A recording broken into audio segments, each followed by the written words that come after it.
ভেবে পাচ্ছেন না? শর্টে না ঘন্টায়? হোয়াট? ঘন্টায় 8,000?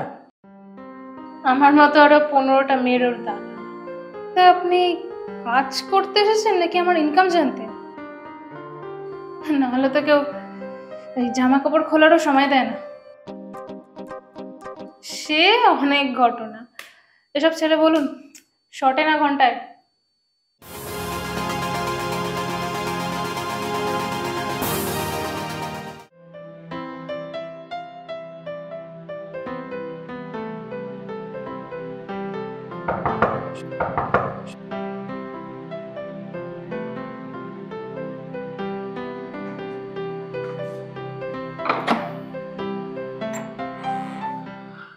আমি অঞ্জন।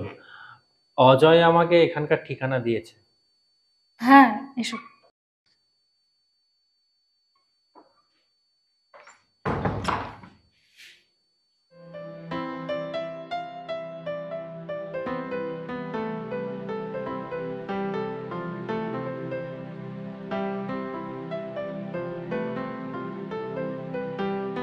দেখুন, আমার রেট কিন্তু বেশি। তা বলুন, শর্টে যাবেন না ঘন্টায়?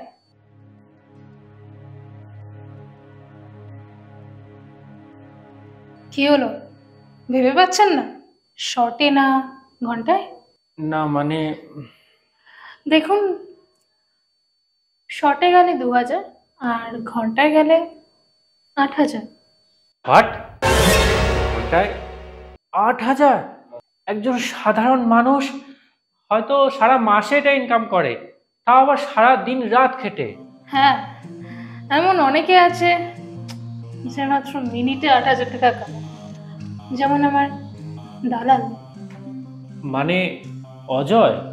হ্যাঁ, ও কাস্টমার পাঠায়। শর্টে গেলে 500 নেয় আর ঘন্টায় গেলে 2000। মানে আপনি 8,000 নেন, ওকে দেন 2,000, তাহলে আপনার হাতে থাকে 6,000। আমার মতো আরো 15টা মেয়ের ওর দাদা। তার মানে 15 জন 2,000 টাকা করে দিলে ঘন্টায় তো 30,000 টাকা হচ্ছে। তা আপনি কাজ করতে এসেছেন নাকি আমার ইনকাম জানতে? আরে না না, ওসব বলছি। তা দালাল আপনাকে পেলো কোথায়? সে অনেক ঘটনা। এসব ছেড়ে বলুন, শর্টে না ঘন্টায়? অনেক ঘটনা যখন বললেন, তার মানে অনেক টাইমই লাগবে।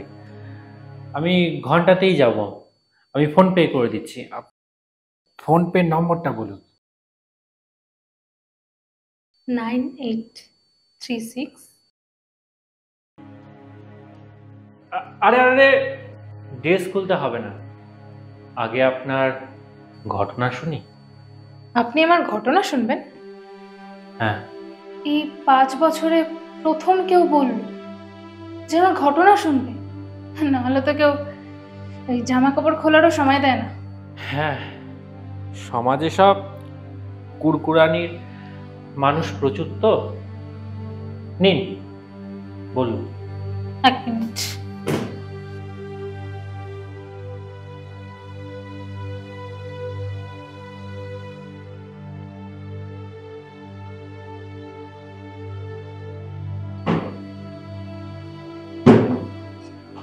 কি মদ চলে তো?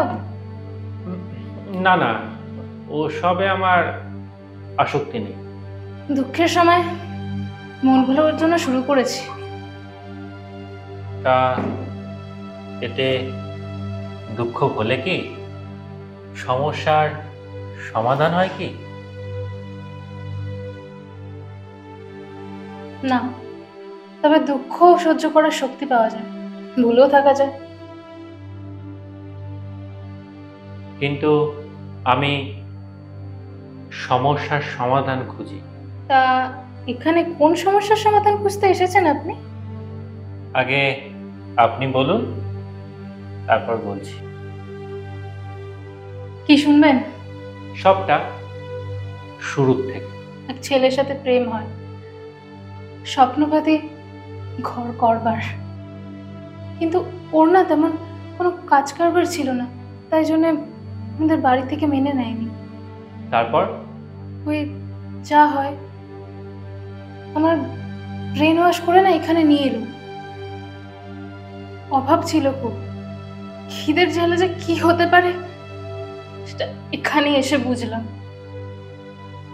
তারপর সে একজনকে নিয়ে এলো, পেটে খিদে তখন, আর আমার সামনে দেখি রাখা প্লেট বিরিয়ানি। আমাকে বলেছিল ওই লোকটার সাথে শুতে হবে।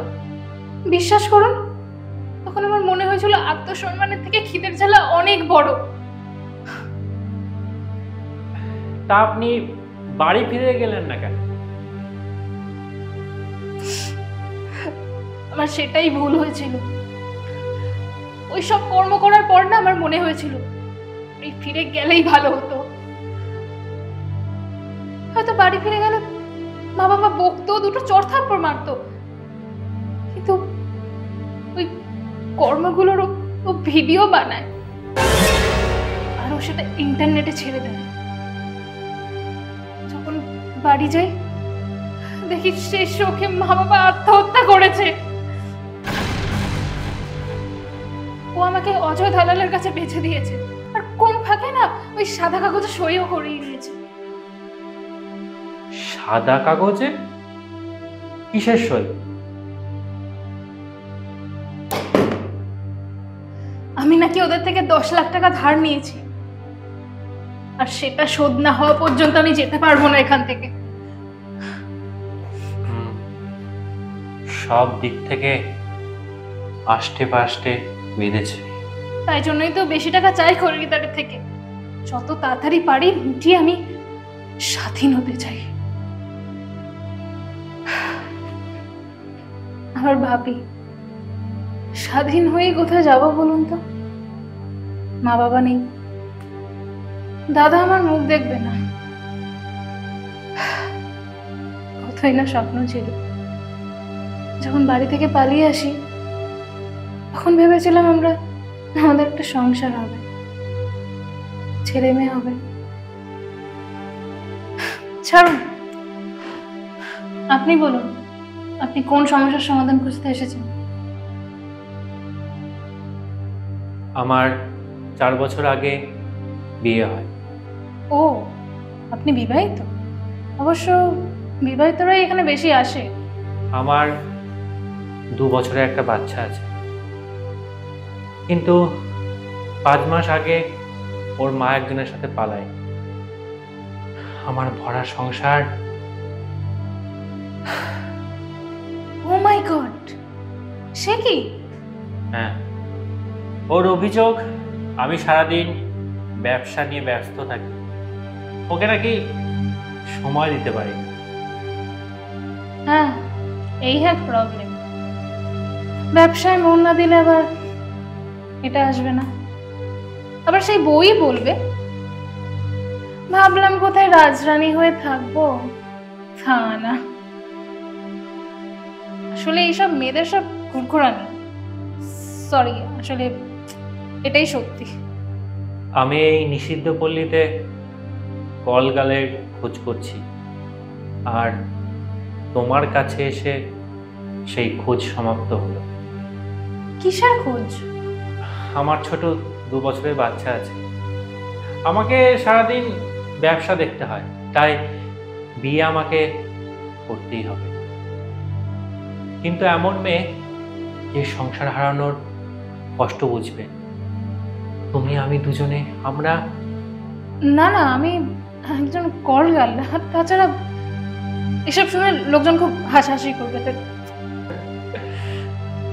আমার ছেলে ঘুমের ঘুরে যখন মামা করে না, তখন ওই লোকজন ছুটে আসে না। মরে গিয়ে যখন ব্যথা পায়, তখন ওই লোক এসে মলম দেয় না। ওর খাওয়া পড়া সমস্ত কিছু আমি, আমার বয়স্ক মা দুজন মিলে সামলাই। আসো, আমাদের অসম্পূর্ণ গল্পটা সম্পূর্ণ করি।